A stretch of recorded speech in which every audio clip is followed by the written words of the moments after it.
Good morning, everyone, and welcome to the April edition of the PHJB webinar series.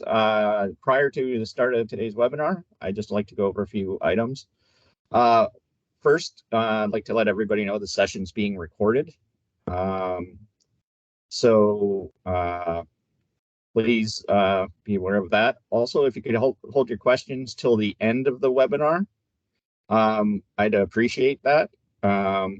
You can either raise your hand or just raise your hand and we can address you, or you can put your questions in the chat. Also, if you could turn off your cameras during the presentation due to issues with bandwidth, that would be great. John, whenever you're ready, feel free to. Sure. Thanks, Ian, for that, and as always for your great technical support for these webinars. And welcome everyone to our monthly webinar series. And thanks for your patience. Last month we didn't have one, so this we can all it'll make up for that. But as you've noticed, we're shifting a little bit, and we're wanting to hear a little more about some of the work in the Boreal. In these webinar series, we try to go thematically, and we've looked at grasslands recently and more on wetland policy, and now we're looking a little further north. And so we're really pleased to have Kevin Smith here with us this morning. Kevin is the National Manager for the Boreal Program for Ducks Unlimited Canada, and he's will be speaking on the implementation plan for the Boreal region through the PHJB. And so the Prairie Habitat Joint Venture has sort of two components right now, and some of the prairie parkland and also the Boreal. So we're really pleased to hear more and learn more from Kevin today. So there you go, sir. All right, thanks, John. Appreciate it. Good morning, everyone. Glad to have the opportunity today to present a bit about the next, I guess, 4 years now. We're a couple of years into it. We just completed the PHJB Prairie Habitat Joint Venture implementation plan for both the prairies and the Boreal. We decided as an entire group to split them into two rather than combine them into one, given some of the different geographies and approaches to wetland and waterfowl conservation and things like that. So I appreciate the opportunity to present today. And before I get too far into my presentation, I would like to do a land acknowledgement. I am based here in Edmonton, which is squarely within Treaty 6 territory and also within the Métis homelands and nation of Alberta Region 4. And it's also the traditional territories of many Indigenous peoples, including the Cree, Dene, Stoney, Saulteaux, and Blackfoot. And I also would like to acknowledge that we are very fortunate. I work for Ducks Unlimited Canada, and we are very fortunate to have many Indigenous partners that are helping to advance a lot of the Prairie Habitat Joint Venture goals together in partnerships. So I'd like to make sure I acknowledge that. So I'll talk a little bit more about that in a bit. So I represent not only Ducks Unlimited Canada, but our national Boreal program. We're a national science-based, not-for-profit wetland and waterfowl conservation organization that's been conserving Canada's wetlands and peatlands and many other lands since 1938. We're obviously a partner under the North American Waterfowl Management Plan and the Prairie Habitat Joint Venture, which is one of the 22 migratory bird joint ventures spanning North America. But since the early 2000s, the PHJB has assumed responsibility for wetland and waterfowl conservation in the Western Boreal Forest. Previously, for over 35 years, PHJB's worked in the prairies, but since the 2000s also worked in the Western Boreal forest as well, shown here on the map as the green areas. The PHJB's planning, implementation, and evaluation efforts have always been guided by a series of implementation plans. And as we mentioned, they were divided into two, one for the yellow area and one for the green. So today I'll be talking about the boreal area and the green in this map. And overall, the boreal is a very important place for a number of reasons. It's pretty big. Well, today we'll be talking about the Western Boreal Forest, which is just under 750 million acres. But the total Canadian boreal is 1.2 billion, including the areas in the Eastern Habitat Joint Venture. It's largely intact. Around 60% of this area is intact landscapes. So it's a great opportunity for conservation and conservation efforts in a landscape that hasn't been completely altered into other uses and things like that. It's also very important for climate. Boreal stores more carbon per acre in soil organic carbon than any ecozone on Earth. I think it's about a quarter of the world's carbon, soil organic carbon, is stored in the boreal. Lots of wetlands, 85% of Canada's remaining wetlands and 25% of the world's wetlands. Lots of water, 200 million acres of surface water. It's important for wildlife and diversity. And it's also home to over 600 Indigenous communities and also provides a lot of economic benefit to all Canadians. And it's also very, it's a critical region for the PHJB for breeding birds, including forest birds, waterfowl, and other wetland-associated bird species.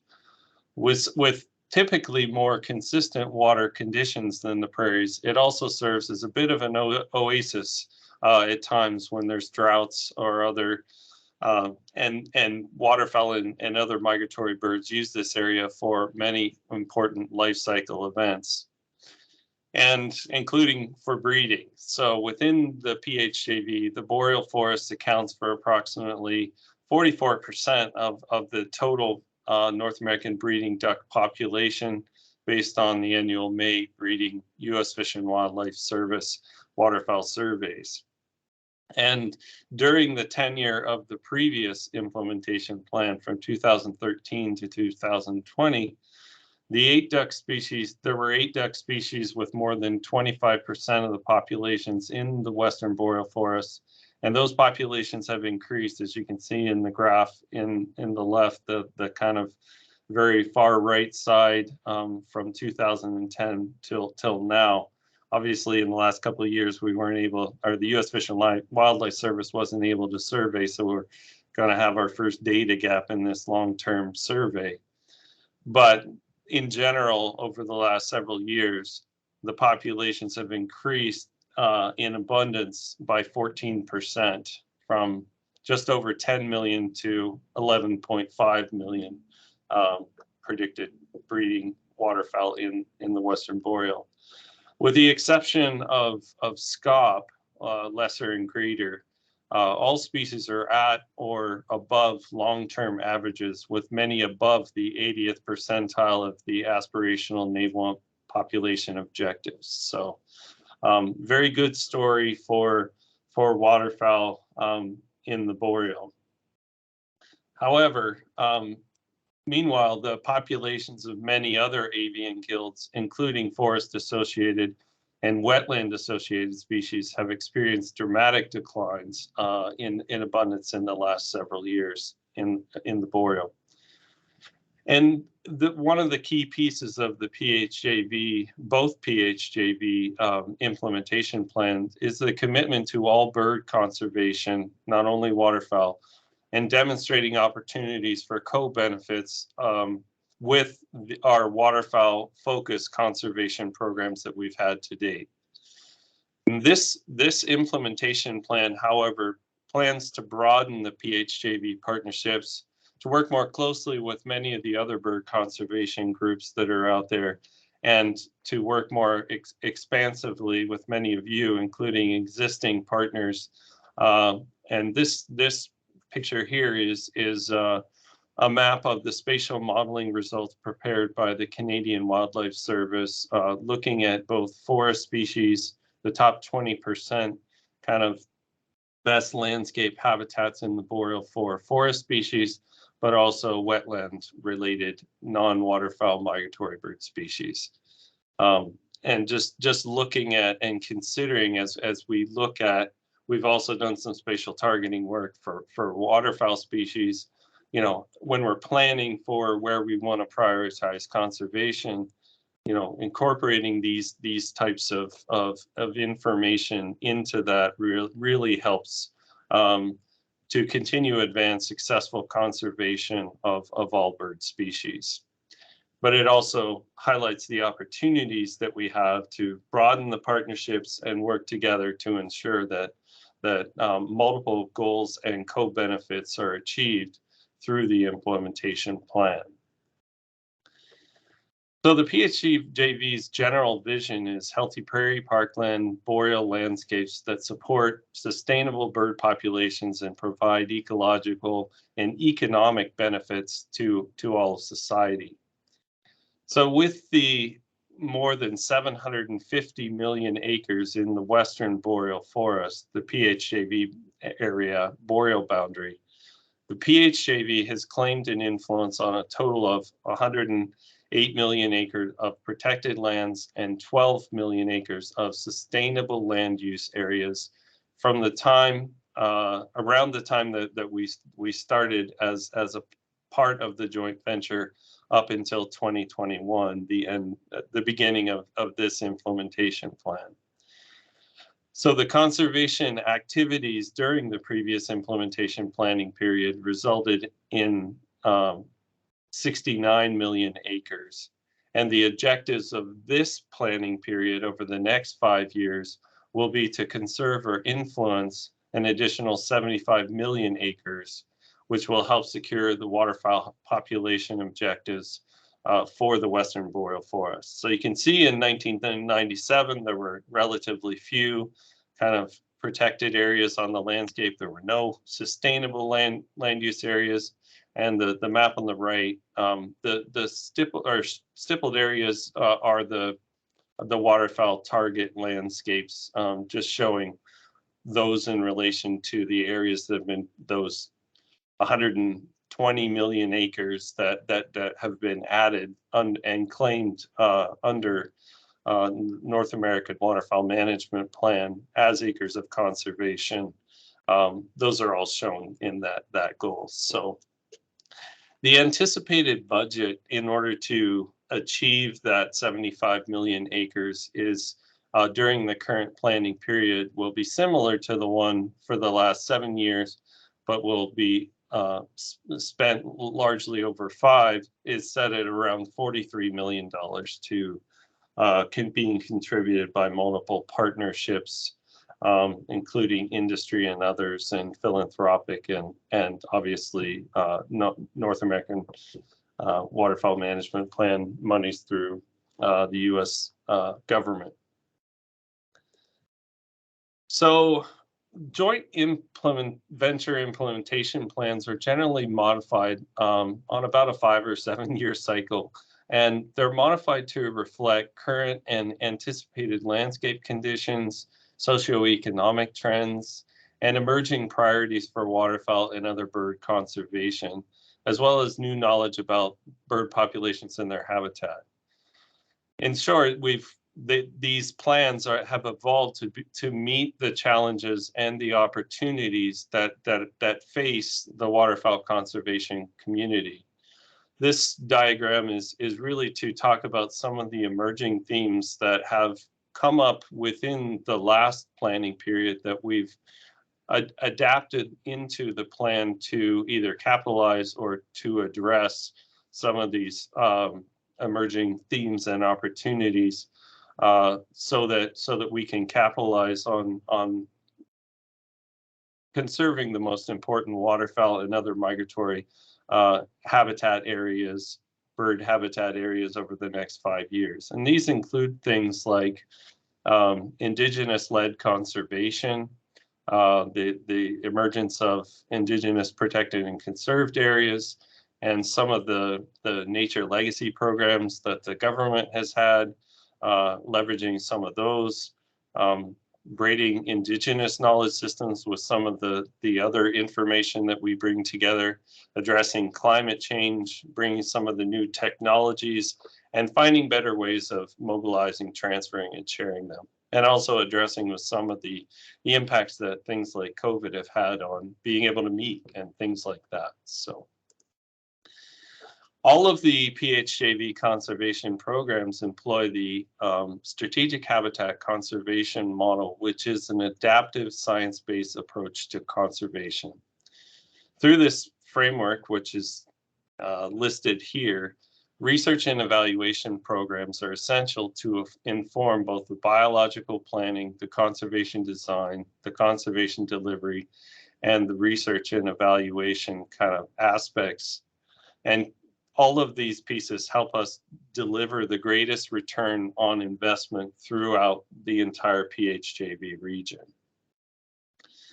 So just to reiterate that our goal over the next 5 years has been set by the PHJB board, as over the next 5 years we'll conserve at least 75 million acres of the best waterfowl habitat across the Western Boreal Forest. So in order to do that, first we need to look at some of the biological planning aspects. And within the last 5 years, we've had a number of research projects and multiple lines of evidence that indicate that waterfowl in particular appear to respond to industrial development through changes in distribution, and that these behavioral responses mitigate some of the demographic effects under current conditions. So waterfowl are largely resilient to, we're finding that they're resilient not only to fires at the level at the time when they were being researched, but also industrial impacts. So they have the ability to be resilient to some of those effects. But what we don't know is with continued climate change, if that will continue to be more of a stressor and start to limit populations because of either habitat degradation or changes to habitat within the boreal. It's one of the big unknowns that we still are leveraging some of our research, which I'll talk about in a minute. So we continually seek through these biological planning pieces to better understand the relationships between all of what's happening on the landscape and waterfowl.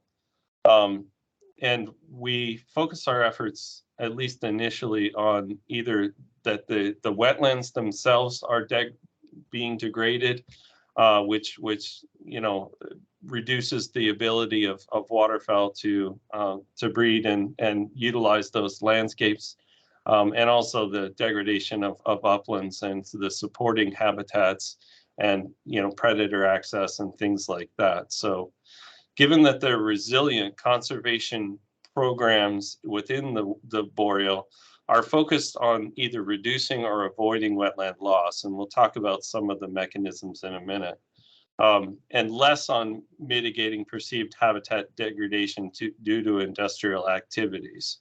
So it's a little bit different than when we first started. We were hypothesizing that these industrial activities like roads were blocking the hydrology, but we're finding that waterfowl are moving to different habitats within the boreal, and that there's not a lack of habitats at present, but we don't know what's going to happen with climate change.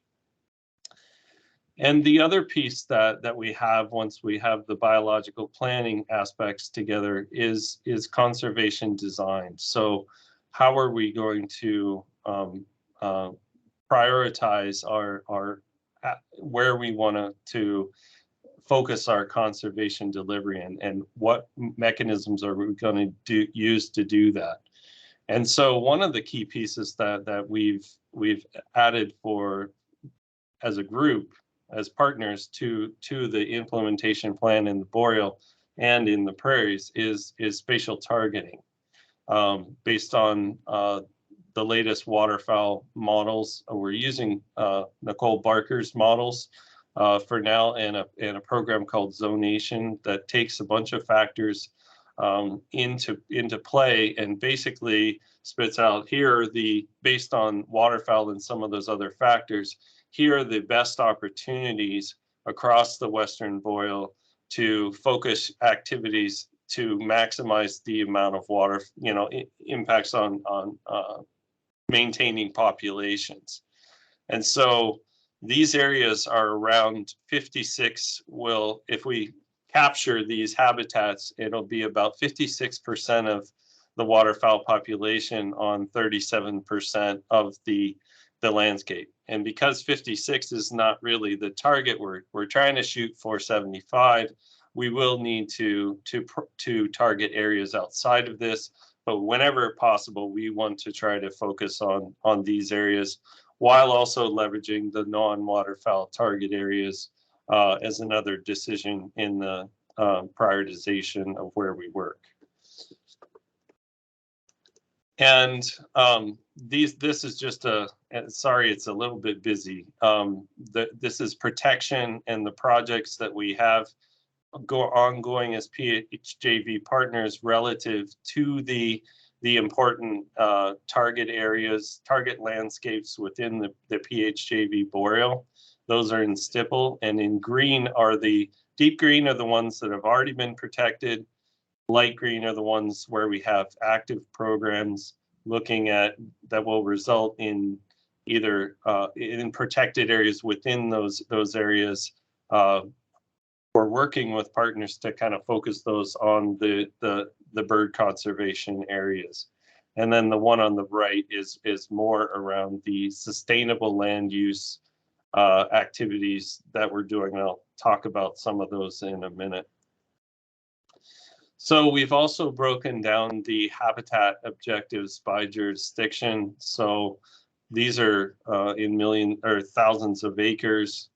They all add up to the 75 million eventually.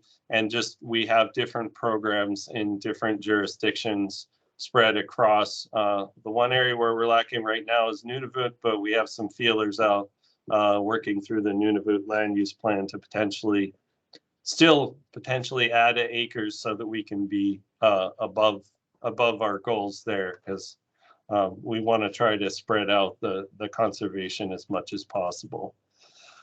And some of the other things is linking our conservation delivery or design to match some of the other initiatives going on. This is related to the federal government, Environment Canada's commitment to 30% land protection by 2030. And these are the project areas. They're shown in kind of bubbles because the exact delineation of the Indigenous protected conserved areas that will come out are not determined yet. They're on a pathway towards that, but we've been working with partners to potentially add some of these areas, which include a lot of the high waterfowl and other bird conservation areas across Canada. It's an incredible opportunity to do that. And then the next step we have after we've completed our conservation design is the actual delivery. And this diagram is basically the process that we go through, trying to represent all of the aspects of conservation delivery that we do in the Boreal, because all of the conservation delivery is very different from the prairie habitat, the prairie version of our conservation delivery, which is largely securement and restoration. Ours is exclusively in the Boreal, is exclusively influence, either through protection, through policies, existing policies, and also sustainable land use. And I'll talk a little bit about each, but this is kind of how we do this. We generate knowledge, we build the tools, We develop the partnerships, we use these three mechanisms, and then we influence, support, and inform communities, governments, industry, all the decision makers on the land, that then we create either partnerships or stewardship acres or protected areas or policies that result in acres that we can claim for acres of conservation at the end of the day. And sorry, this is a little bit wordy, but I just wanted to talk about some of the mechanisms of policy influence that we have. So we're trying to inform any of the existing policies and legislation and regulations that have significant impacts on waterfowl habitats. So like existing wetland policies and things like that. And we also were working in Manitoba, for example, recently, affecting the codes of practice as people work on the landscape, filling in some of the recent science that we've had of what are some of the best practices to retain waterfowl habitat within those landscapes, and to affect not only government policies, but industry policies as well. And then looking at adaptive management and practices for sustainable development within a lot of those policies. And we have several initiatives going on across the country to do not only work within the legislation, but also how those are being enforced and informing users on the landscape of best management practices, which I'll talk about in a minute. The other area that we've always worked in is increasing the amount of protected areas. So renewing interim protected areas and moving those towards final protected areas with the new development of a lot of new tools like indigenous protected areas.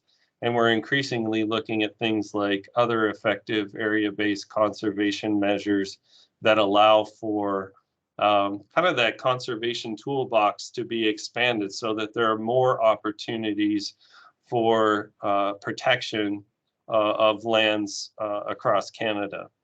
And then, like I talked about earlier, leveraging some of the federal and also provincial and indigenous-led protected area targets and goals and initiatives across the country.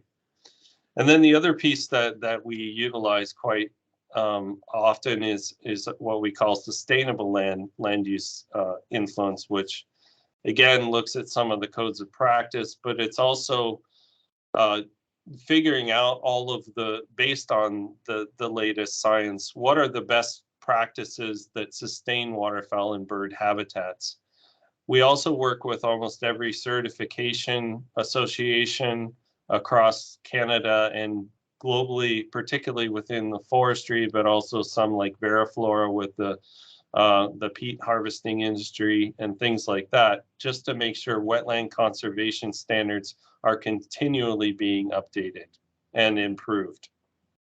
And we've also done a lot of work around developing knowledge sharing and transfer platforms, which are examples are like the Canadian Conservation Land Management System, which people can go to, they log on, and they can figure out, well, I want to know all the best practices around developing roads through, let's say, swamps in the Boreal. Then they would get a whole list of that type of thing, and it's available. And we partner with multiple partners to input that data in, and it just increased knowledge sharing and transfer and use as sustainable land use on the landscape. We also work to sign stewardship agreements with leading industry partners that adopt wetland and waterfowl conservation within their operating areas and their forest management areas, for example, or their areas where they operate. And we commit to adaptive management and continuous improvement. And we have some very, if anybody wants to follow up, some very innovative partnerships in that regard. And I think there's some other, when we look at implementation across the Boreal, there's some important components that over the years that, lessons learned, I think that we've had. First one is that partnerships are absolutely critical. We can't do this alone. And so that's why one of the goals, strategic partnerships are critical. And we partner with industry, government, Indigenous communities, researchers, other NGOs, everyone within the PHJB to accomplish these goals and together. And that's the only way that it can get done, because especially in the Boreal, we can't buy up any land, secure land, or because 90% of it is public or public land. We also adhere to adaptive management. So we're continually looking to understand, close the knowledge gaps, but also to adapt how we work so that we're ensuring that we're doing the best conservation that we can across the large area conservation across the most important waterfowl and other bird habitat areas.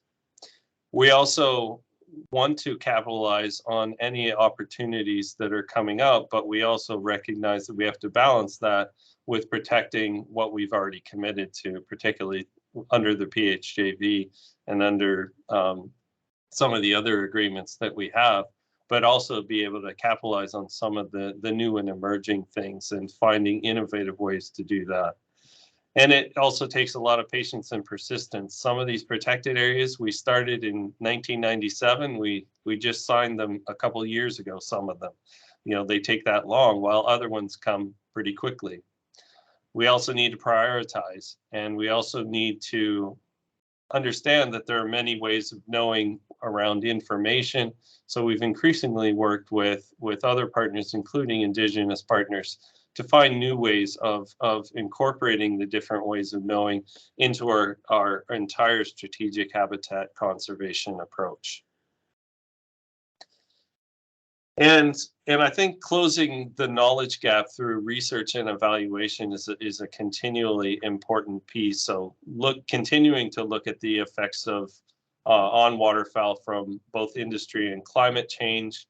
And we also do a lot of work to leverage caribou, carbon, water quality, a lot of the other pieces, and expanding our science and knowledge, which informs our policy, it informs our sustainable land use, and it informs our ability to establish protected areas. So these research and evaluation pieces are critically important. Some of the strategic issues that we have are maintaining consistent and diversified revenue across the PHJB to advance boreal conservation. We're always looking for new partnerships there. We're always modifying and adapting and updating and innovating our conservation delivery products and services to be more relevant and useful and to influence at the highest level we can. As I mentioned, we've been prioritizing our conservation delivery.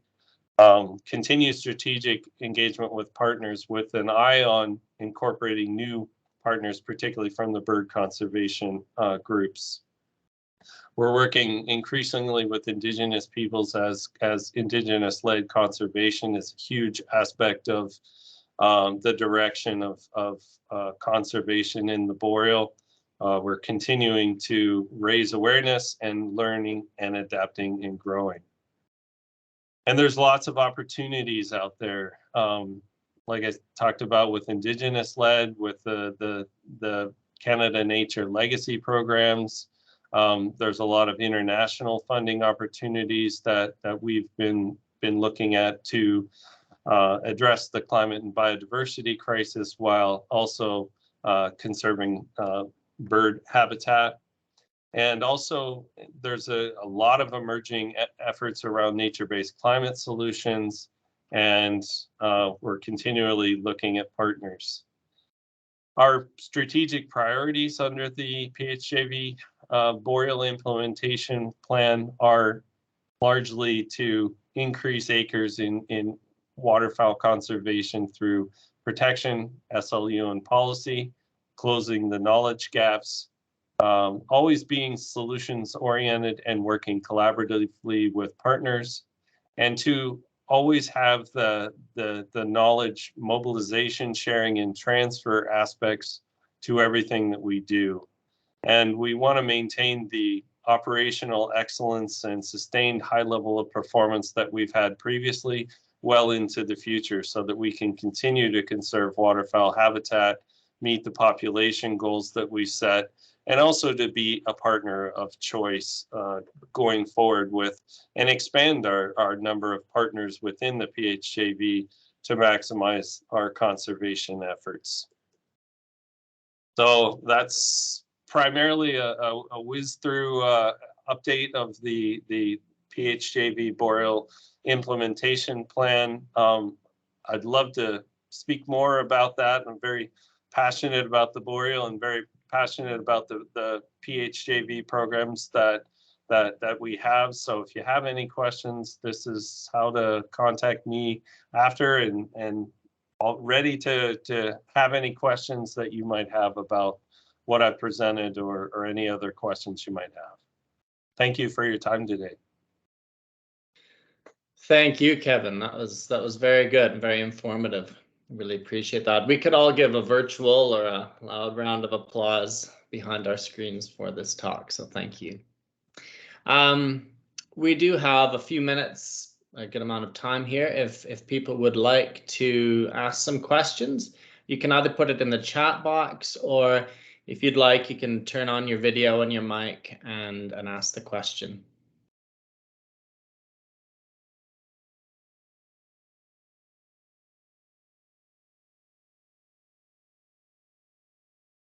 This is always that moment after the talk and before who asks the first question. Slightly awkward, but we're ready. I know there'll be good ones. So.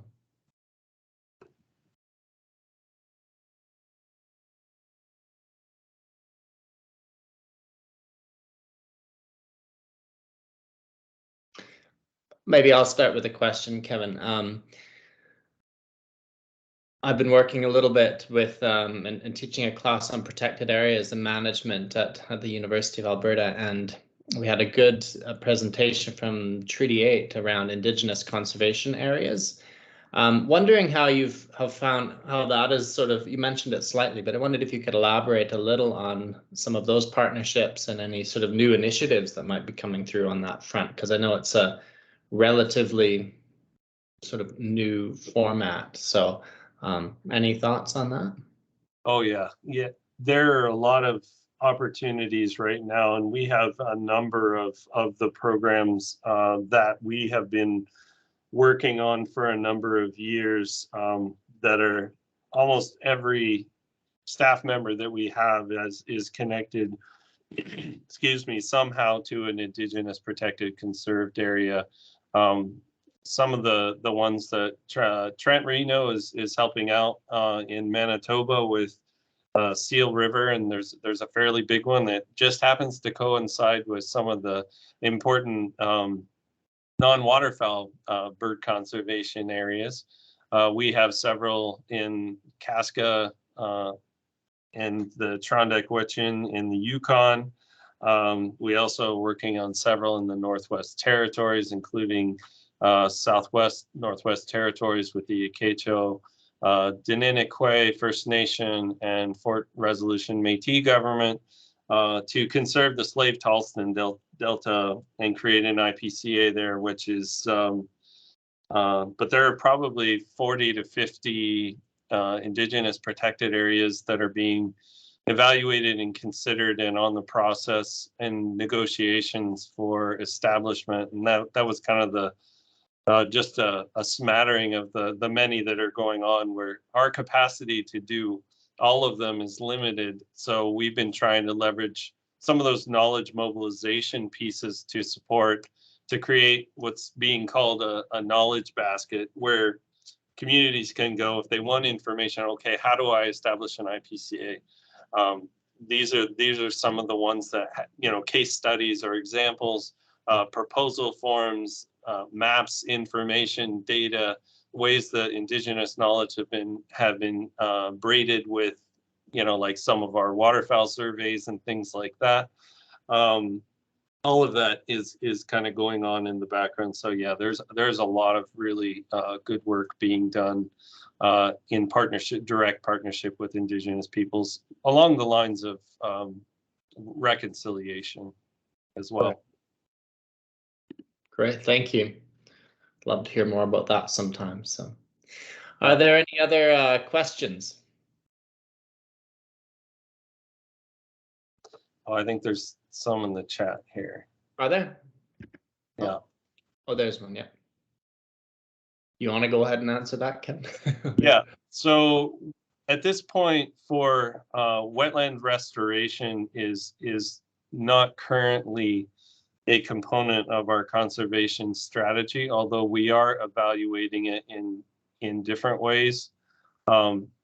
We have, that being said, because we're trying to primarily focus on retention right now, but we're seeing that there's an increasing need through, well, especially in the southern fringes and in relation to caribou range planning and meeting some of those targets, that there's increasingly opportunities to do seismic and, like you say, hydrologic restoration of peatlands. So PHJB has partnered with University of Laval and Lynn Rochefort's Peatland Ecology Research Group to evaluate the metrics of success and figure out how to do things like the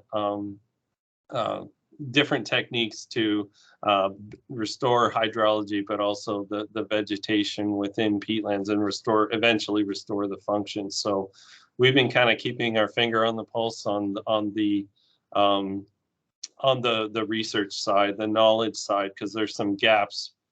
For example, we don't really know how to restore a swamp of the 5 wetland types in the Boreal. We're getting more idea on bogs and fens, but there's a lot of opportunity there, and I think going into the future that is something that we're going to be considering more.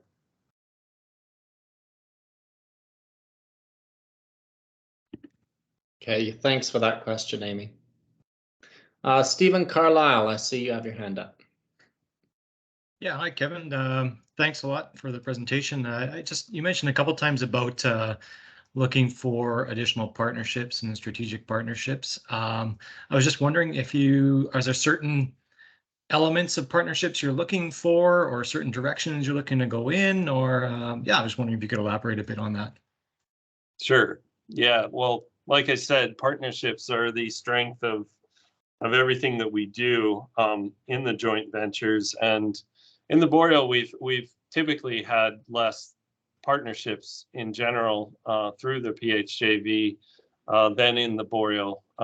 So we'd like to expand, those that are contributing to, developing the implementation and things like that, and including expanding to more industry partners perhaps, and also Indigenous, right? So we partner on the ground, but it would be nice to have, more, especially from the human dimensions goals within the joint venture, more on the Indigenous side as well. And then, we always look to expand and strengthen the partnerships with the federal and provincial and territorial government partners that we have, and expanding that as well. So open for any ideas on that. But yeah, and we're also working to expand our partnerships with other bird conservation sort of environmental non-government organizations like Audubon, Bird Canada, others that are working in the same space and have an interest and an opportunity to expand their capabilities and what they do in the Boreal in particular. Great, thanks. Maybe we'll touch base offline. Great, yeah, anytime. I did see another hand up, but I think it went down. Was there? Maybe you have the same question, pardon me, as Stephen did, but.